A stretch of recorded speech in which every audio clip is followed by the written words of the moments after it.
നമ്മളിനി അടുത്തതായിട്ട് നോക്കാനായിട്ട് പോകുന്ന ടോപ്പിക്കാണ് വോക്സ്, പാത്സ് ആൻഡ് സർക്യൂട്ട്സ്. അപ്പം നമുക്ക് ആദ്യം ഒരു വോക്ക് എന്താണെന്ന് നോക്കാം. വോക്കിനെ എഡ്ജ് ട്രെയിൻ അല്ലെങ്കിൽ ചെയിൻ എന്നും വിളിക്കും. വോക്കിൻ്റെ ഡെഫിനിഷനാണ് നമ്മൾ നോക്കാനായിട്ട് പോകുന്നത്. A walk is a finite alternating sequence of vertices and edges beginning and ending with vertices such that each edge is incident with the vertices preceding and following it. അതായത് ഒരു സീക്വൻസ് ഓഫ് വെർട്ടീസസ് ആണ്. ഓരോ എഡ്ജിനും അറിയാമല്ലോ, ഒരു vertex initial vertex ആയിട്ടും ഉണ്ടാവും, terminal വെർട്ടെക്സും ഉണ്ടാവും. ഓരോ വെർട്ടീസസിലൂടെ എഡ്ജ് കണക്ട് ചെയ്ത് പോകുന്ന ആ ഒരു പാത്തിനെയാണ് നമ്മൾ വോക്ക് എന്ന് വിളിക്കുന്നത്. അതാണ് ഈ ഡെഫിനിഷനിൽ പറയുന്നത്. അപ്പോൾ ഒരു വോക്കിൻ്റെ എക്സാമ്പിളാണ് ഇതാ ഈ വരച്ച് വെച്ചിരിക്കുന്ന ഗ്രാഫ് എന്ന് പറയുന്നത്. V1 E1 V2. അപ്പോൾ ഈ ഗ്രാഫിൻ്റെ വോക്കാണ് എഴുതിയിരിക്കുന്നത്.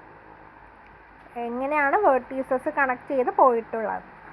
V1 E1 V2 E2 V3 E3 V4 E4 V5 E6 V2. V1ൽ തുടങ്ങി V2ലേക്ക് എത്തി. എല്ലാ എഡ്ജസും പാസ് ചെയ്യണമെന്ന് നിർബന്ധമില്ല. കാരണം നമ്മളിതിൽ E6 എന്ന് പറഞ്ഞ എഡ്ജ് എല്ലാം യൂസ് ചെയ്തിട്ടുണ്ട്. V1ൽ നിന്ന് E1ലേക്ക് പോയി, V2ൽ നിന്ന് E2ലേക്ക് പോയി, V3ൽ നിന്ന് E3ലേക്ക് പോയി, V4ൽ നിന്ന് E4ലേക്കും V5ൽ നിന്ന് E6ലേക്കും അതിൽ നിന്ന് V2ലേക്കും പോയി. അപ്പോൾ നിങ്ങൾക്ക് ഈ ഗ്രാഫ് കണ്ടാൽ തന്നെ മനസ്സിലാവും എല്ലാ എഡ്ജസും നമ്മൾ യൂസ് ചെയ്തിട്ടില്ല. V1 to V3 പോകുന്ന എഡ്ജ് നമ്മൾ യൂസ് ചെയ്തിട്ടില്ല. അപ്പോൾ എന്താ, ഒരു വോക്കിൽ എല്ലാ എഡ്ജസും യൂസ് ചെയ്യണം എന്നില്ല. But no edges to be repeated. എഡ്ജസിൻ്റെ റെപ്പിറ്റേഷൻ വരരുതെന്നാണ് റൂൾ. അപ്പോൾ അതിൻ്റെ കുറച്ച് പോയിൻറ്റ്സ് ആണ് എഴുതിയിരിക്കുന്നത്. Vertices with which a walk begins and ends are called terminal vertices. ഒരു വോക്ക് തുടങ്ങുന്നതും അവസാനിക്കുന്നതായ വെർട്ടീസസിനെ നമ്മൾ ടെർമിനൽ വെർട്ടീസസ് എന്ന് വിളിക്കും. പിന്നെ അതുപോലെ തന്നെ ഒരു വോക്ക് ബിഗിൻ ചെയ്യുന്നത് എൻഡ് ചെയ്യുന്നത് സെയിം വെർട്ടെക്സിലാണെങ്കിൽ പാത്ത് ക്ലോസ്ഡ് ആയല്ലോ. So that is called as a closed walk. ഇനി ബിഗിൻ ചെയ്യുന്നത് എൻഡ് ചെയ്യുന്നത് ഡിഫറെൻറ്റ് വെർട്ടീസസിലാണെങ്കിൽ അതൊരു ഓപ്പൺ വോക്കാണ്. പിന്നെ വേണമെങ്കിൽ ഒരു വോക്കിൽ സെൽഫ് ലൂപ്സും ആഡ് ചെയ്യാം. കാരണം എഡ്ജസ് റെപ്പറ്റീഷൻ പാടില്ലെന്നേ പറഞ്ഞിട്ടുള്ളൂ, വെർട്ടീസസ് റിപ്പീറ്റ് ചെയ്യാമല്ലോ. അതുപോലെ ഒരു ട്രെയിൽ എന്താണെന്ന് വെച്ചാൽ a walk in which no edge repeats is called as a trail. ഞാൻ പറഞ്ഞല്ലോ, എഡ്ജുകൾ റിപ്പീറ്റ് ചെയ്യില്ല. ഇനി അടുത്തത് നമ്മൾ നോക്കാനായിട്ട് പോകുന്നതാണ് പാത്ത് എന്താണെന്ന്. പാത്തിനെ നമ്മൾ സിമ്പിൾ പാത്ത് എന്ന് വിളിക്കും, എലമെൻ്ററി പാത്ത് എന്ന് വിളിക്കും. നമ്മൾ കോമൺ ആയിട്ട് യൂസ് ചെയ്യുന്ന വേർഡാണ് പാത്ത് എന്നുള്ളത്. അപ്പോൾ പാത്ത് എന്ന് പറഞ്ഞാൽ അതൊരു ഓപ്പൺ വോക്ക് ആയിരിക്കും. അതായത് ടെർമിനൽ വെർട്ടീസസ് ഡിഫറെൻ്റ് ആയിരിക്കും. In which no vertices appear more than once. അതായത് വേർട്ടെക്സിൻ്റെ റെപ്പറ്റീഷൻ ഉണ്ടാവില്ല. വോക്ക് എന്ന് പറഞ്ഞാൽ എഡ്ജ് റെപ്പറ്റീഷൻ ഇല്ല. അപ്പോൾ ഒരു ഓപ്പൺ വോക്കാണ് പാത്ത് എന്ന് പറയുന്നത്, in which vertex will not repeat. Okay അല്ലേ? അതേപോലെ ലെങ്ത് ഓഫ് ദ പാത്ത് എന്താണെന്ന് ചോദിക്കുകയാണെങ്കിൽ the number of edges in a path. ആ ഒരു പാത്തിലുള്ള നമ്പർ ഓഫ് എഡ്ജസിനെയാണ് നമ്മൾ എന്ത് പറയുക, ലെങ്ത് ഓഫ് ദ പാത്ത് എന്ന് പറയുന്നത്. അപ്പോൾ പാത്തിൻ്റെ ഒരു എക്സാമ്പിളാണ് ദാ ഈ ഗ്രാഫിൽ വരച്ചിരിക്കുന്നത്. ഈ റെഡ് വെച്ച് മാർക്ക് ചെയ്തിരിക്കുന്നതാണ് പാത്തായിട്ട് കാണിക്കുന്നത്. V1 E1 V2 E2 V3 E3 V4 E4 V5. അപ്പോൾ ആദ്യം ഒരു വോക്കാണോ എന്ന് നോക്കാം. അതെ, എഡ്ജസിൻ്റെ റെപ്പറ്റീഷൻ വന്നിട്ടില്ല. ഓപ്പൺ വോക്കാണോ? അതെ, V1ൽ തുടങ്ങി V5ലാണ് അവസാനിച്ചത്. അപ്പോൾ ഇതെന്താണെന്ന് മനസ്സിലായി, ഓപ്പൺ വോക്കാണ്. വെർട്ടീസസും റിപ്പീറ്റ് ചെയ്യുന്നില്ല.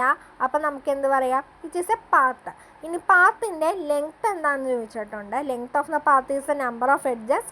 സോ ഈ തന്നിരിക്കുന്ന ഗ്രാഫിൽ ലെങ്ത് ഓഫ് ദ പാത്ത് എന്ന് പറയുന്നത് 4 ആണ്. കാരണം 4 എഡ്ജസ് ഉണ്ട്. പിന്നെ ഒരു കാര്യമുള്ളത്, ഒരു പാത്തിൻ്റെ ടെർമിനൽ വെർട്ടീസസ് സ്റ്റാർട്ടിംഗ് വെർട്ടെക്സിൻ്റെയും എൻഡിങ് വെർട്ടെക്സിൻ്റെയും ഡിഗ്രി 1 ആയിരിക്കും. കാരണം അത് രണ്ടും പെൻഡൻറ്റ് വെർട്ടീസസ് ആയിരിക്കും. ബാക്കി എല്ലാ വെർട്ടെക്സിൻ്റെയും ഡിഗ്രി 2 ആയിരിക്കും. ഇതിലിപ്പോൾ നോക്കുകയാണെങ്കിൽ V1ൻ്റെ ഡിഗ്രി 1 ആണ്, V5ൻ്റെ ഡിഗ്രി 1 ആണ്. ബാക്കിയുള്ള എല്ലാ വെർട്ടീസസ് V2 V3 V4 ഇവരുടെയൊക്കെ ഡിഗ്രി എന്താണ്, 2 ആണ്. അത് നോട്ട് ചെയ്യാൻ വേണ്ടി പറഞ്ഞു എന്നേ ഉള്ളൂ. പിന്നീട് നമ്മൾ നമ്മുടെ ലാസ്റ്റ് വോക്ക് എന്താണെന്ന് പഠിച്ചു, പാത്ത് എന്താണെന്ന് പഠിച്ചു. ഇനി നമുക്ക് സർക്യൂട്ട് എന്താണെന്ന് പഠിക്കാം. സർക്യൂട്ടിന് മറ്റു പേരാണ് സൈക്കിള്, പോളിഗൺ, സർക്കുലർ പാത്ത് എന്നൊക്കെ വിളിക്കും. നമ്മൾ മെയിനായിട്ട് സർക്യൂട്ട് എന്നാണ് വിളിക്കുന്നത്. സർക്യൂട്ട് എന്ന് പറയുന്നത് ഒരു ക്ലോസ്ഡ് പാത്താണ്. That is called as a circuit or a cycle. ഒരു പാത്ത് ക്ലോസ്ഡ് ആണെങ്കിൽ നമ്മളതിനെ എന്ത് വിളിക്കും, സർക്യൂട്ട് അല്ലെങ്കിൽ സൈക്കിൾ എന്ന് വിളിക്കും. അതായത് വെർട്ടീസസിൻ്റെ റെപ്പറ്റീഷൻ വരാതെ ക്ലോസ്ഡ് ആയിട്ടുള്ള പാത്ത്. ഇതിലിപ്പോൾ നോക്കുകയാണെങ്കിൽ V1 E1 V2 E2 V3 E3 V1. ആകെ ടെർമിനൽ വേർട്ടീസസിന് മാത്രമേ സെയിം ആയിട്ടുള്ളൂ, അല്ലാതെ വെർട്ടെക്സ് റെപ്പറ്റീഷൻ വന്നിട്ടില്ല. അതുകൊണ്ട് ഇതെന്താണ്, ഒരു സർക്യൂട്ടാണ്. ഇനി എല്ലാം കൂടെ മിക്സ് ചെയ്തിട്ടുള്ളൊരു എക്സാമ്പിളാണ് കാണിക്കുന്നത്. ഈ ഗ്രാഫിൻ്റെ ഓപ്പൺ വോക്കാണ് ഫസ്റ്റ് എഴുതിയിരിക്കുന്നത്. V1 E1 V2 E2 V3 E3 V3 E4 V4 E5 V2 E6 V5. ഇതൊരു ഓപ്പൺ വോക്കാണ്, കാരണം വെർട്ടീസസ്, ടെർമിനൽ വെർട്ടീസസ് ഡിഫറെൻ്റ് ആണ്. ഓക്കെ അല്ലേ? പക്ഷെ എന്താണ്, ഇതെന്തുകൊണ്ടാണ് എല്ലാ ഓപ്പൺ വോക്കും പാത്ത് അല്ലാത്തതെന്ന് വെച്ചാൽ അവിടെ വെർട്ടീസസിൻ്റെ റെപ്പറ്റീഷൻ വരുന്നതുകൊണ്ടാണ്. ഈ ഓപ്പൺ വോക്കിൽ V2 തന്നെ 2 പ്രാവശ്യം യൂസ് ചെയ്തിട്ടുണ്ട്, അതുകൊണ്ടാണ് ഇതൊരു പാത്ത് അല്ലാത്തത്. ഇനി നമുക്ക് ഒരു ഗ്രാഫിൽ നിന്ന് വേണമെങ്കിൽ എത്ര പാത്ത് വേണമെങ്കിലും വോക്ക് വേണമെങ്കിലൊക്കെ നമുക്ക് വരയ്ക്കാനായിട്ട് പറ്റും. ഇതിൻ്റെ എക്സാമ്പിളായിട്ട് തന്നിരിക്കുന്ന ഒരു പാത്താണ് V1 E1 V2 E2 V3 E4 V4. ഇതെന്താണ്, ഒരു ഓപ്പൺ വോക്കാണ്, ടെർമിനൽ വെർട്ടീസസ് ഡിഫറെൻ്റ് ആണ്. അതുപോലെ തന്നെ നമ്മളിപ്പോൾ വെർട്ടീസസിൻ്റെ റെപ്പറ്റേഷൻ ഉണ്ടോ എന്ന് നോക്കിയാൽ റെപ്പറ്റേഷനും ഇല്ല. ഈ പാത്തിൻ്റെ ലെങ്ത് എത്രയാണ്, നമ്പർ ഓഫ് എഡ്ജസ് ആണ് E1 E2 E4, length equal to 3 ആണ്. ഇനി ഒരു സർക്യൂട്ട് അല്ലെങ്കിൽ cycle V2 E2 V3 E4 V4 E5 V2. ആ ട്രയാങ്കിൾ പാർട്ട്, സ്ക്വയറിനകത്തുള്ള ട്രയാങ്കിൾ പാർട്ടായിട്ടാണ് ഒരു സർക്യൂട്ട് അല്ലെങ്കിൽ സൈക്കിളായിട്ട് പറഞ്ഞിരിക്കുന്നത്. നമുക്ക് വേണമെങ്കിൽ ഇനിയും ഒത്തിരി സൈക്കിൾസ് പറ്റും. ഇപ്പോൾ V2 E5 V4 E8 V5 E6 V2. ഇത് മറ്റൊരു സർക്യൂട്ടാണ്. അതുപോലെ V1 E7 V3 E2 V2 E1 V1. ഇത് മറ്റൊരു സർക്യൂട്ടാണ്. അപ്പോൾ ഒരു ക്ലോസ്ഡ് പാത്തായിരിക്കണം, വെർട്ടീസസ് റിപ്പീറ്റ് ചെയ്യരുത്. അപ്പോൾ ഈ self loop V3 E3 V3 ഇതൊരു സർക്യൂട്ടാകുമോ? ഇതും ഒരു സർക്യൂട്ടാവും. കാരണം എന്താണ്, ടെർമിനൽ വെർട്ടീസസ് മാത്രമേ സെയിം ആയിട്ടുള്ളൂ, ക്ലോസ്ഡ് ആണ്. അപ്പോൾ സർക്യൂട്ട്, വോക്ക്, പാത്ത് മനസ്സിലായെന്ന് വിശ്വസിക്കും.